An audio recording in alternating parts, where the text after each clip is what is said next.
Hey Joe, I'm Picasso Lama, or Brian, and just wanted to give you a video response to your take on Saddam being hanged and how he kind of marked his destiny when he attacked Kuwait, because you couldn't be more on the mark.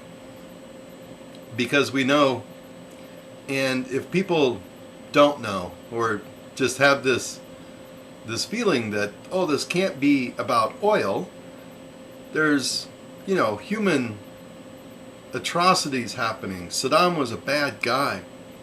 He was a monster. He was evil. He was all of these things that we want the bad guy to be. And I don't discount that he was not the nicest human being in the world. Obviously he was not. He controlled his country with an iron fist. He did that because he had religious factions within that country that would attack each other and kill each other, and we're kind of seeing that now. But Saddam was in the game, and the game was oil. Saudi Arabia was in the game, Kuwait was in the game, Iran is in the game, and Iraq. And they are the major players in the Middle East, along with the United Arab Emirates and a couple other small countries that pretty much work with ports and help supply the oil or help move the oil through the Gulf. Dubai would be an example of that. Bahrain would be an example of that. But it basically started with the Iran-Iraq war, which was about an area in southern Iraq that was bordering Iran that had oil. And there's still dispute today, and I actually don't know where the dispute is as far as that particular piece of land. But the Iraq-Iran war was because of it. And during the Iran-Iraq war, the oil situation was at center of the dispute, especially in an international perspective. Yes, there was a lot of killing going on. There were a lot of people dying. Iraq did use chemical and biological weapons during that time. That was all reported in the UN. You can go back and you can research it, you can read it. But primarily, if we look at the United States perspective on the Iran-Iraq conflict, we supported both sides. And we supported both sides because we wanted the oil in the Middle East to stay flowing. And not necessarily for us, because at the time we were only getting about 7% of our oil from the Middle East. We've now gone up to about 10%. But at the time, we were there, or we were supporting both sides to keep a balance of power in the region. Kuwait was very important. There were ships being blown up going into Kuwait, coming out of Kuwait, going into the northern part of the Straits to Iran, or of the Gulf to Iran, was very dangerous. But yet we had to keep that oil flowing. So we sold spare parts and some weaponry to Iran. We did that because Iran was using our weaponry. The Shah of Iran had purchased pretty much all of his arms and military hardware from the United States. Iran was flying F-4 Phantoms. They were using our missiles on those F-4 Phantoms. They were using heavy armored artillery pieces from the United States. Iraq was basically using weaponry from the Soviet Union and from France. That's who their two main arms suppliers were. But we did help Iran and Iraq, both of them, with surveillance. We gave both of them satellite imagery of each other's positions, and we really played down the middle. Now, neither of them really knew that. But once the Iran-Contra affair erupted, and it was known that we were helping Iran, Iraq got pretty upset. And we started tilting and started helping Iraq more, and we were trying to get in more favor of Iraq. That war ended in 1988. And I was going to say that in that war there was another war, and if you look at the history, it was called the Tanker War. And the Tanker War was these oil tankers that were getting shot by both sides, by Iraq and Iran. And so we played an important part, and that's when we really superseded into there, was to help protect that. The other thing was the Soviet Union was still a superpower. So we were not the only superpower on the planet, and the Soviet Union was also helping in that conflict. And so to keep the entire regions falling into the hands of the Soviet Union, which is actually, Russia is the second largest oil producer in the world, we had to be involved because of the oil. And even though we were using a small amount, 7%, Japan at that time was getting 90% of their oil from the Middle East. You know, the European countries were getting about 40 to 60%. Western European countries, 40 to 60% of their oil came from the Middle East. So to keep a balance with our neighbors or with our allies, we had to interject our superpower muscle to see that oil was staying flowing. People were dying, but that's not something that we were very concerned about. It was the oil. Now, when Saddam felt that Kuwait was farming his oil by doing lateral drilling into oil fields that were in Iraq, which actually is not the only problem he had with Kuwait, but in 1991, when he was seeing that Kuwait was this small little country, it was created by the British, it didn't seem to be very meaningful to a lot of other people. He didn't feel that Arab countries would be that upset with him because he took Kuwait. There was this Arab-Persian conflict that was going on, that's been going on for centuries, and he felt that Iran wasn't going to be able to do anything about it. He surely didn't think Saudi Arabia, Egypt, Jordan, any of these other Middle Eastern countries were going to do anything about it. A lot of people were focused on Israel, and he felt taking Kuwait would be a piece of cake. He could annex Kuwait. He would make it, I think they said, the 19th province of Iraq. Well, it backfired on him.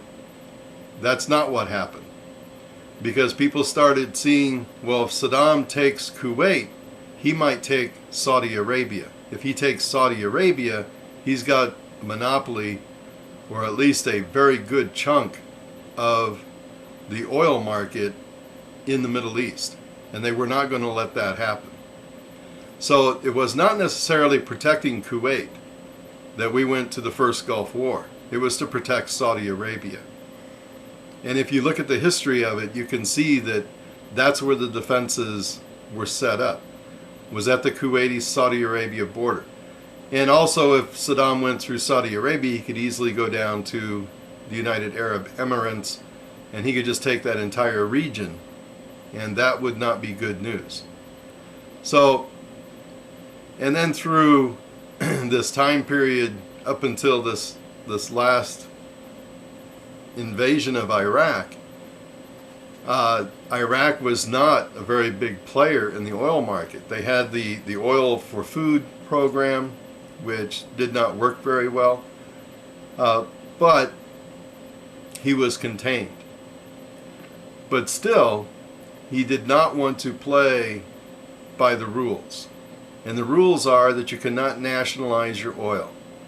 Your oil is to be purchased and put on the free market. The profits from that oil would go to the companies that are in the loop, sort of say, of dealing the oil market. Saddam Hussein did not want that to happen. So, look what it got him. It got him at the end of a noose. But anyway, I really liked your video. And thanks to Warren25 Smash for turning me on to your videos. I hadn't seen them before, but you're doing a good job. I'll put a link for this article, and I'm going to give a couple of readings of some paragraphs right after this little part here. But this paragraph is kind of interesting about why Washington was on both sides. And it states, in fact it's two paragraphs, at the same time that the U.S. was giving Tehran weapons that one CIA analyst believed could affect the military balance, and passing on intelligence that the Tower Commission deemed of potentially major significance, it was also providing Iraq with intelligence information, some misleading or incomplete. In 1986, the CIA established a direct Washington-Baghdad link to provide the Iraqis with faster intelligence from U.S. satellites.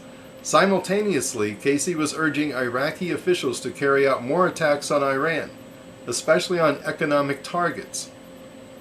Asked what the logic was of aiding both sides in a bloody war, a formal official replied, "You had to have been there." Washington's effort to enhance its position with both sides came apart at the end of 1986 when one faction in the Iranian government leaked the story of the U.S. arms dealing. Now the Reagan administration was in the unenviable position of having alienated the Iranians and panicked all the Arabs who concluded that the U.S. valued Iran's friendship over theirs. To salvage the U.S. position with at least one side, Washington now had to tilt, and tilt heavily, towards Iraq.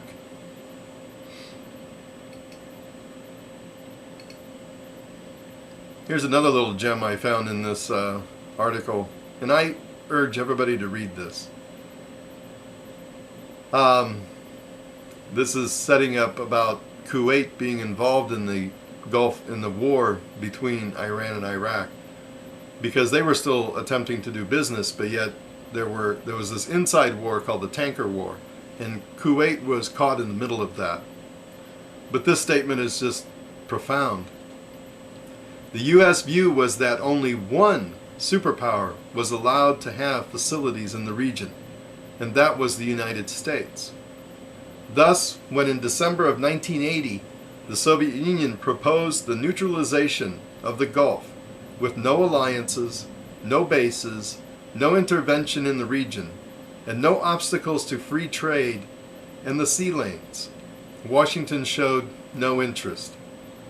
By August of 1987, the U.S. had an aircraft carrier, a battleship, 6 cruisers, 3 destroyers, 7 frigates, and numerous supporting naval vessels in or near the Gulf, in what a congressional study termed the largest single naval armada deployed since the height of the Vietnam War.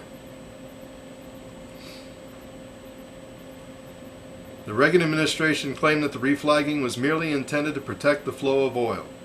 It warned that any significant disruption in Gulf oil supply would cause world oil prices for all to skyrocket, grimly recalling how events in 1973 and 1974 and 1978 and 1979 demonstrated that a small disruption of less than 5% can trigger a sharp escalation in oil prices.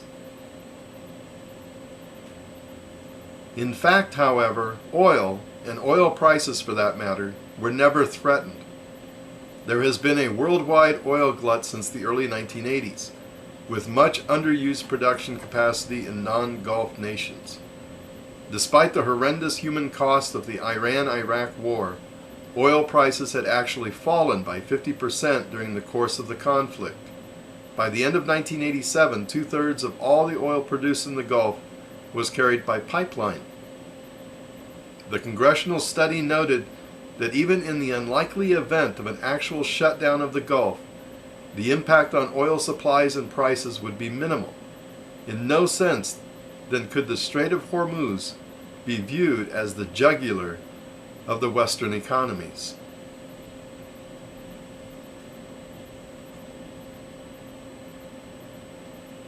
Significantly, Iran became more aggressive in attacking shipping because of the U.S. naval presence, between 1981 and April of 1987, when the U.S. reflagging was announced, Iran struck 90 ships. In the little over a year thereafter, Iran struck 126 ships. As the congressional study noted, shipping in the Gulf now appears less safe than before the U.S. naval buildup began. If the U.S. were concerned with free navigation, it might have given some consideration to a Soviet proposal that the U.S. Navy and all national navies withdraw from the Gulf, to be replaced by a United Nations force. But Washington wasn't interested. Thanks, Joe, for the videos that you're making. You're doing a good job, and Happy New Year, and take care.